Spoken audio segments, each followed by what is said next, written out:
News headline sponsored by तुलसी चा कड़क शुरुआत जा सफलता निश्चित त्या। ઇન્કમ ટેક્સ સ્લેબમાં કોઈ બદલાવ નહીં, કોર્પોરેટ ટેક્સમાં રાહત, કરદાતા 2 વર્ષ સુધી અપડેટેડ રિટર્ન કરી શકશે ફાઇલ। રિઝર્વ બેંક લાવશે ક્રિપ્ટોકરન્સી, બ્લોકચેઇન મારફતે લાવશે ડિજિટલ કરન્સી, ક્રિપ્ટોકરન્સીથી થનારી આવક પર લાગશે 30% ટેક્સ।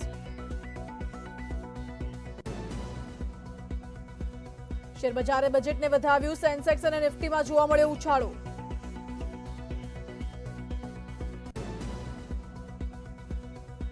કિશન ભરવાડ કેસના આરોપી મૌલાના અયુબ મુદ્દે ખુલાસો, બદલો લેવા જેહાદી પ્રવૃત્તિ કરતો હોવાની આશંકા। 2002માં અયુબ પર ગાંધીનગરમાં થયો હતો હુમલો, અયુબના પુસ્તક જઝ્બા-એ શહાદતની પણ તપાસ।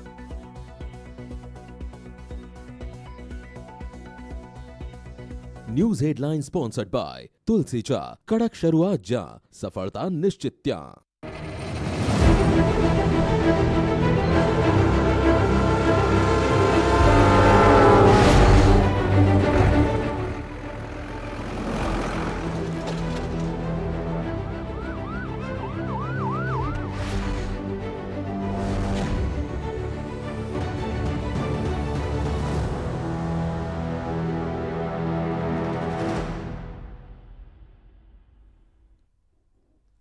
નમસ્કાર, 2 વાગ્યાના તમામ મહત્વના સમાચાર સાથે હું છું માનસી સોની। સૌથી પહેલા વાત કરીશું બજેટની। હવે તો આશા અને અપેક્ષાઓની વચ્ચે નાણામંત્રી નિર્મલા સીતારમણે 39.45 લાખ કરોડનું બજેટ રજૂ કર્યું છે।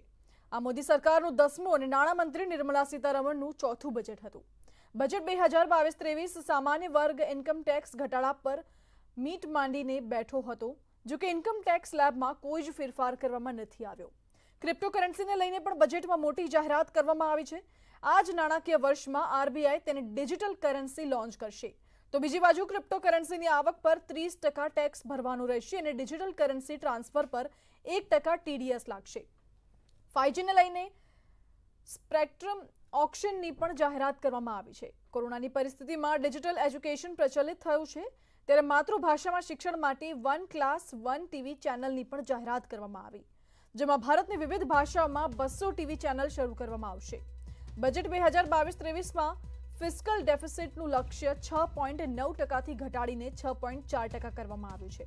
આ ઉપરાંત કોઓપરેટિવ ટેક્સને પણ 18%થી ઘટાડીને 15% કરવામાં આવ્યું છે। કોરોના કાળની વચ્ચે બજેટ 2022-23ને લઈને ઘણી આશાઓ હતી, પરંતુ બજેટ સામાન્ય વર્ગની અપેક્ષાઓ કરતાં નબળું નીવડ્યું હોય તેમ લાગી રહ્યું છે।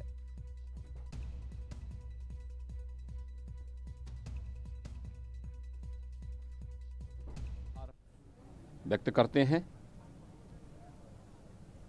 बजट में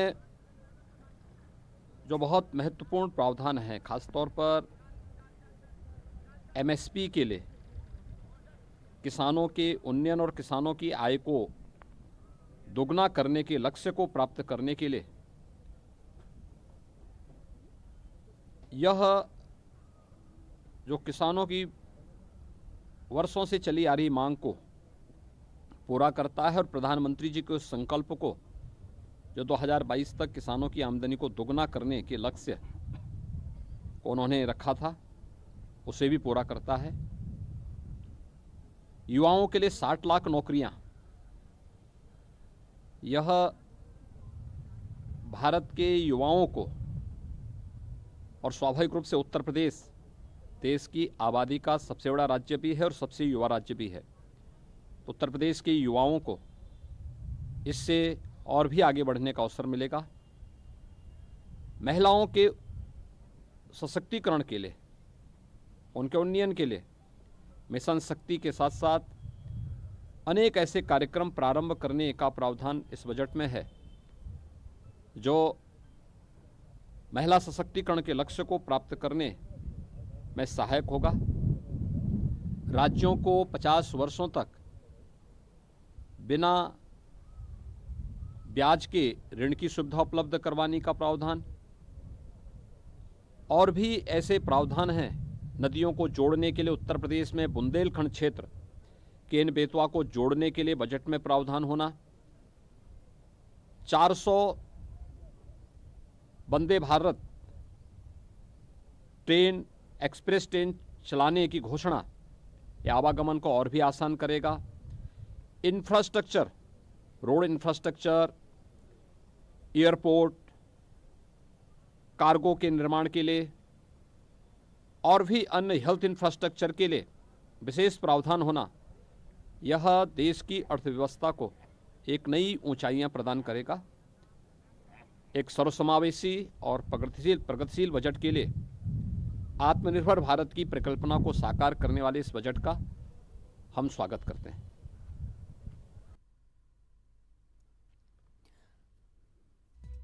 તો આગામી 3 વર્ષમાં 400 નવી ટ્રેનો શરૂ કરવામાં આવશે। બજેટ આજે જાહેર થઈ ગયું છે, પરંતુ જે સામાન્ય લોકોની અપેક્ષાઓ હતી તે અપેક્ષા ક્યાંક ને ક્યાંક સાચી નથી નીવડી। ક્યાંક ને ક્યાંક સામાન્ય વર્ગ છે તે નિરાશ જોવા મળી રહ્યું હોય તેવું લાગી રહ્યું છે। બજેટની મહત્વપૂર્ણ વાતો વિશે વાત કરીએ તો નિર્મલા સીતારમણે જણાવ્યું હતું કે ઇલેક્ટ્રોનિક્સ પર લાગતા ટેક્સ પર છૂટ મળશે, જ્યારે રત્ન અને આભૂષણ તથા કસ્ટમ ડ્યુટી ઘટાડીને 5% કરી દેવામાં આવી છે। બીજી બાજુ સ્ટીલ અને સ્ક્રેપ પર કસ્ટમ ડ્યુટી વધુ 1 વર્ષ માટે વધારી દેવામાં આવી છે। તદુપરાંત મૂડીરોકાણ માટે ઉદ્યોગો અને એમએસએમઈ બંનેને રોજગાર વધારવામાં મદદ કરે છે આ બજેટ। મહામારીની અસરથી બહાર આવવા આજ ખૂબ જ જરૂરી છે। પ્રાઇવેટ રોકાણકારોની ક્ષમતા વધારશે। આના માટે કેન્દ્રીય બજેટમાં 5.54 લાખ કરોડ રૂપિયાથી વધારીને 7.55 લાખ કરોડની જોગવાઈ કરાઈ છે। ક્લાઇમેટ ચેન્જને ધ્યાનમાં રાખતા સોવરિન ગ્રીન બોન્ડ્સ જાહેર કરાશે। આનાથી પ્રાપ્ત થતી રકમને એવા પ્રોજેક્ટ્સમાં લગાવાશે જે કાર્બન ઉત્સર્જનમાં ઘટાડો લાવવામાં સહાયક રહેશે। સેમિકન્ડક્ટર નિર્માણ માટે ઇન્ડસ્ટ્રી ડેવલપ કરાશે, જેનાથી નિકાસને પણ પ્રોત્સાહન મળશે। બીજી બાજુ ચેઇન અને અન્ય ટેકનોલોજીનો ઉપયોગ કરીને આ વર્ષે આરબીઆઈ ડિજિટલ કરન્સી પણ જાહેર કરશે। Introduction of a central bank digital currency will give a big boost to digital economy. Digital currency will also lead to a more efficient and cheaper currency management system. It is therefore proposed to introduce digital rupee using blockchain and other technologies to be issued by the Reserve Bank of India starting 2022 and 23. For 22-23, the allocation is 1 lakh crore to assist the states in catalyzing the overall investments in the economy. These 50-year interest-free loans are over and above the normal borrowings allowed to the states.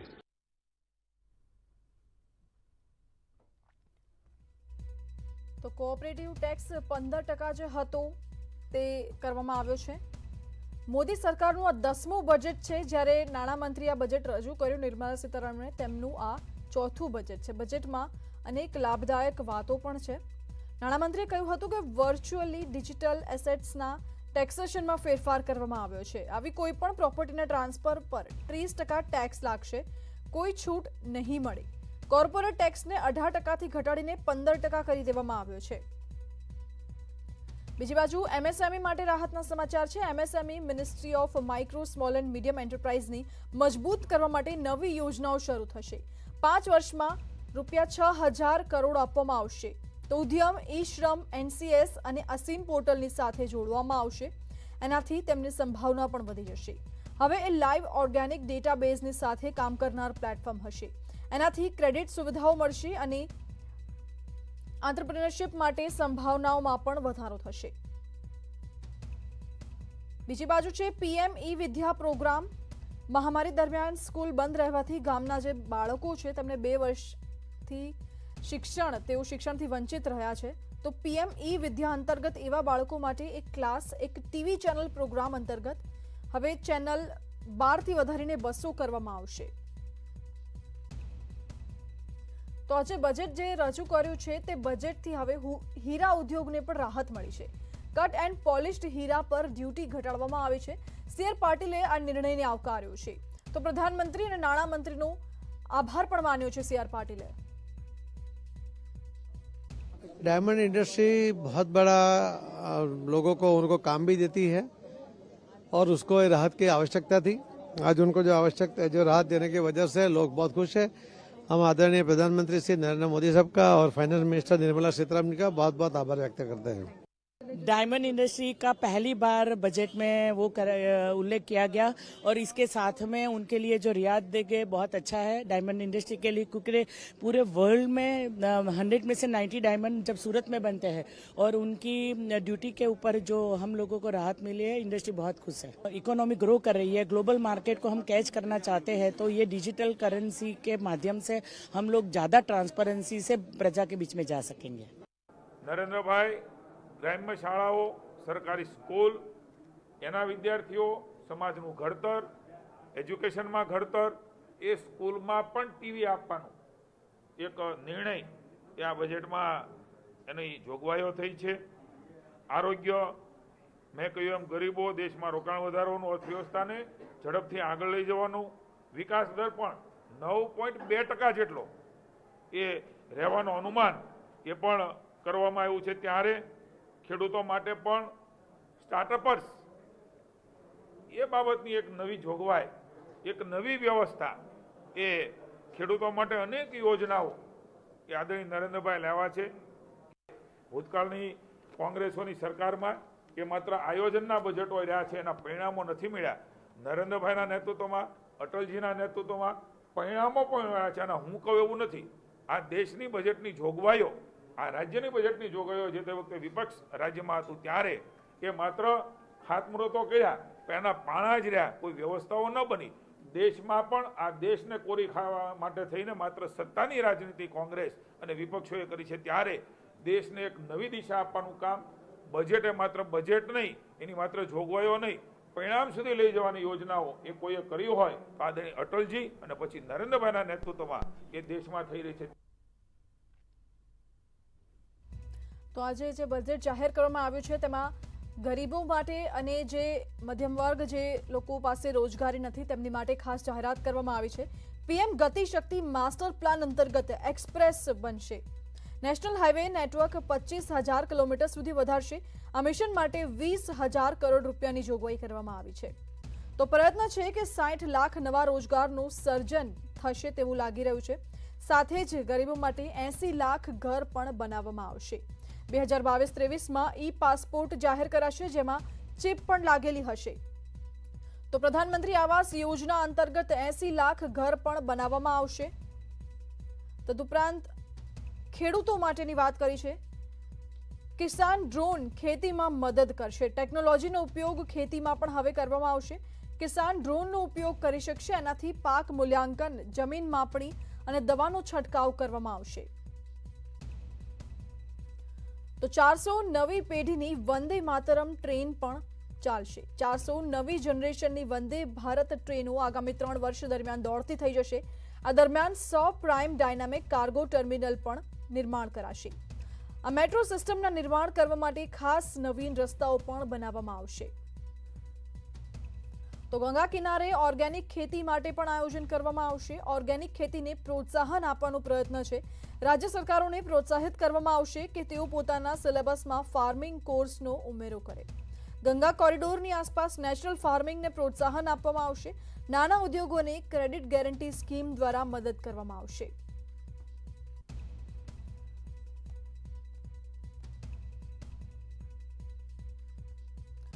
તો રત્ન અને આભૂષણ પર custom duty ઘટાડી દેવામાં આવી છે। નિર્મલા सीतारमणे જણાવ્યું હતું કે ઇલેક્ટ્રોનિક્સ પર લાગતા ટેક્સ પર છૂટ મળશે, જ્યારે રત્ન અને આભૂષણ તથા કસ્ટમ ડ્યુટી ઘટાડીને 5% કરી દેવામાં આવી છે। સ્ટીલ અને સ્ક્રેપ પર કસ્ટમ ડ્યુટી વધુ 1 વર્ષ માટે વધારી દેવામાં આવી છે। વાત કરીએ ડિજિટલ કરન્સીની, તો ચેઇન અને અન્ય ટેકનોલોજીનો ઉપયોગ કરીને આ વર્ષે આરબીઆઈ ડિજિટલ કરન્સી પણ જાહેર કરશે। એનાથી ઇકોનોમીને પ્રોત્સાહન મળશે। કરન્સીથી થનારી કમાણી પર 30%નો ટેક્સ લગાવવામાં આવશે। નાણામંત્રીએ કહ્યું હતું કે વર્ચ્યુઅલ ડિજિટલ એસેટ્સના ટેક્સેશનમાં ફેરફાર કરવામાં આવ્યો છે। આવી કોઈપણ પ્રોપર્ટીના ટ્રાન્સફર પર 30% ટેક્સ લાગશે અને કોઈ છૂટ નહીં મળે। કોર્પોરેટ ટેક્સને 18%થી ઘટાડીને 15% કરી દેવામાં આવ્યો છે। તો 2022-23 માં બ્લોકચેન ટેકનોલોજીનો ઉપયોગ કરીને reserve bank digital currency launch કરશે। બીજી બાજુ વાત કરવામાં આવે તો પ્રધાનમંત્રી આવાસ યોજના માટે 48,000 કરોડ રૂપિયાની ફાળવણી પણ કરવામાં આવી છે.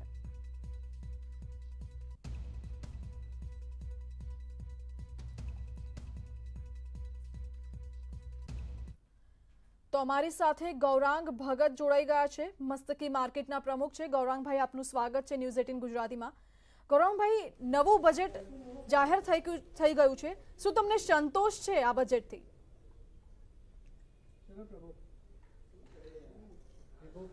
મને તો બજેટ પહેલેથી સંતોષ થઈ ગયો છે. ખાસ તો નિર્મલાજીને અભિનંદન અને મોદીજીને પણ અભિનંદન. અમારા જીએસટીના જે દરો 12%ના 5% યથાવત રાખ્યા અને એના પગલે આપ જોઈ શકો છો કે જાન્યુઆરી એન્ડમાં હાઈએસ્ટ જીએસટીની આવકો થઈ છે.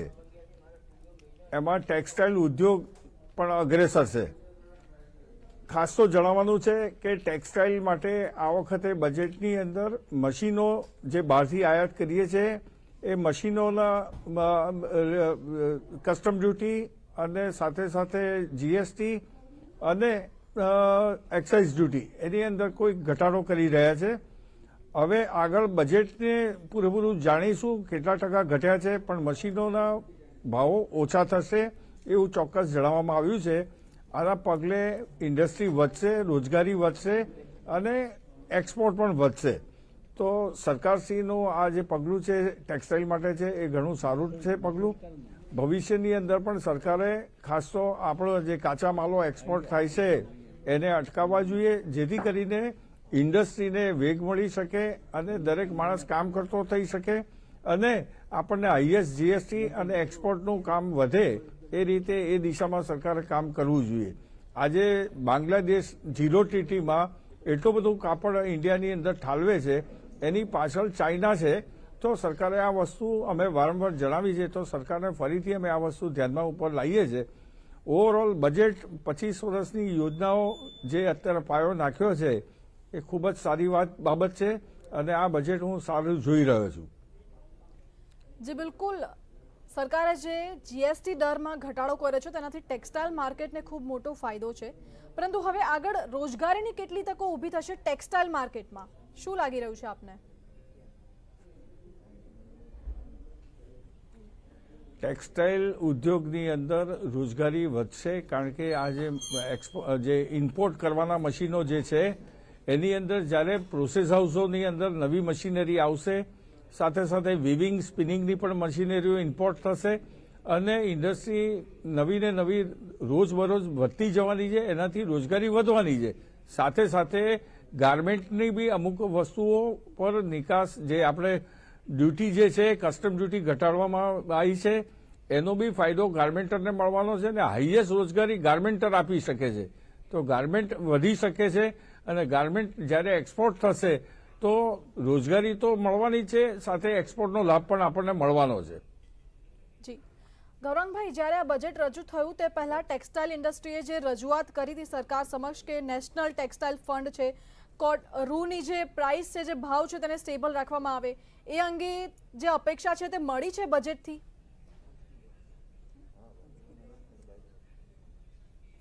આ બજેટની અંદર અમે વારંવાર સરકારશ્રીને એક જ નિવેદન કરીએ છીએ કે આ 0TTની અંદર બાંગ્લાદેશ ઇન્ટરનેશનલ કાયદા કાનૂન મુજબ આપણી સરકાર એની અંદર કોઈ પગલાં લઈ શકતી નથી, પણ આપણે નિકાસ જે કાચો માલ જે આપણો એક્સપોર્ટ થાય છે એને જો આપણે રોકીએ તો ઓટોમેટિક આ રોજગારી અહીંયા ઇન્ડિયાની અંદર હાઈએસ્ટ વધે અને સાથે સાથે તમે સમજી શકો ટેક્સ બી આપણને વધારે મળે અને એક્સપોર્ટ પણ વધારે થઈ શકે.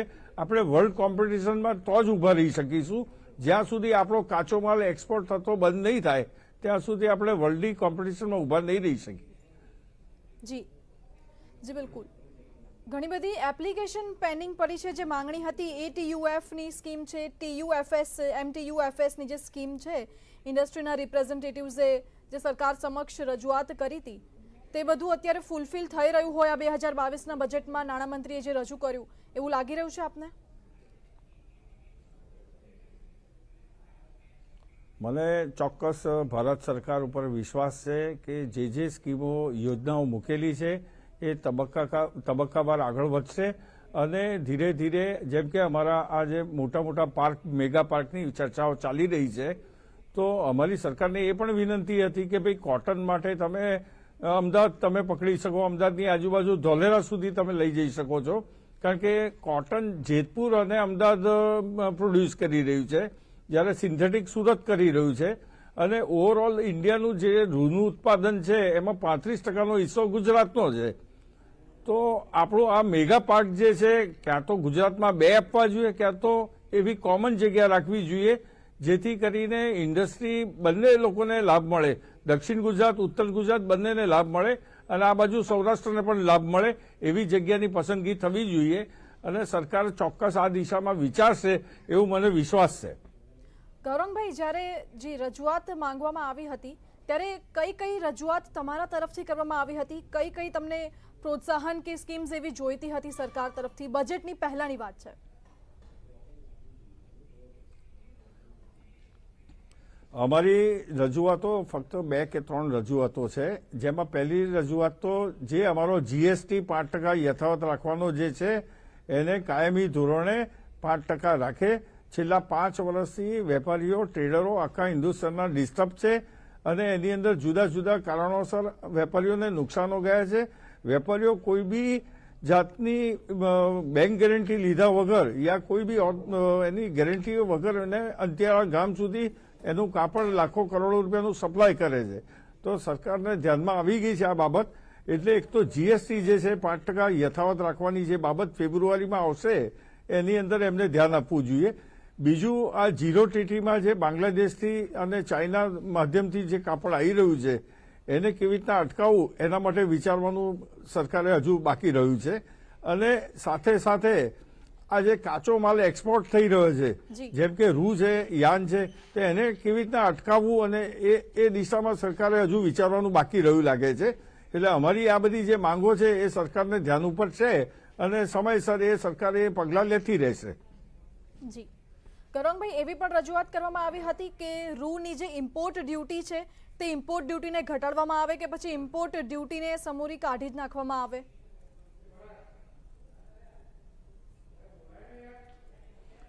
આની અંદર બેન રૂ જે છે એક્સપોર્ટ થઈ રહ્યું છે ને એની જે ડ્યુટીની બાબતો છે એ મારા ધ્યાન ઉપર નથી. પણ કહેવાનો મતલબ મારો એટલો જ છે બેન કે કાચો માલ જે છે એ એક્સપોર્ટ થવામાં ક્યાં ને ક્યાં સરકારે એના ઉપર નિયંત્રણ લાવવું જ પડશે. અને એ નહીં લાવે ત્યાં સુધી આપણી ઇન્ડસ્ટ્રીને વેગ નહીં મળે. અને આપણી ઇન્ડસ્ટ્રીને સાથે સાથે ગાર્મેન્ટ ઇન્ડસ્ટ્રીને જો આપણે આગળ લાવવી હોય બાંગ્લાદેશની જેમ, તો ચોક્કસ સરકારે આ મુદ્દો વિચારવો જ પડશે. જી ગૌરંગભાઈ, આપનો ખૂબ ખૂબ આભાર ન્યૂઝ 18 ગુજરાતી સાથે જોડાવા બદલ. તો સરકારે જે ટેક્સ સ્લેબ અને જે પ્રકારે અત્યારે બજેટ રજૂ કર્યું છે તેમાં ચોક્કસપણે એવું લાગી રહ્યું છે કે જે ટેક્સટાઇલ ઇન્ડસ્ટ્રી છે તે લોકો ખુશ છે, પરંતુ તેમની અમુક અપેક્ષા છે. આગામી સમયમાં તે અપેક્ષા પૂર્ણ થશે તેવી આશા રાખીને બેઠા છે લોકો.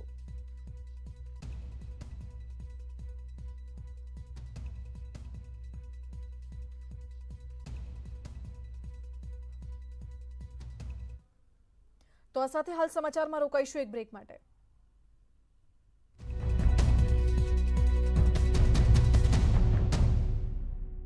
ભરવાડના હત્યાને લઈ રાજુલામાં આક્રોશ.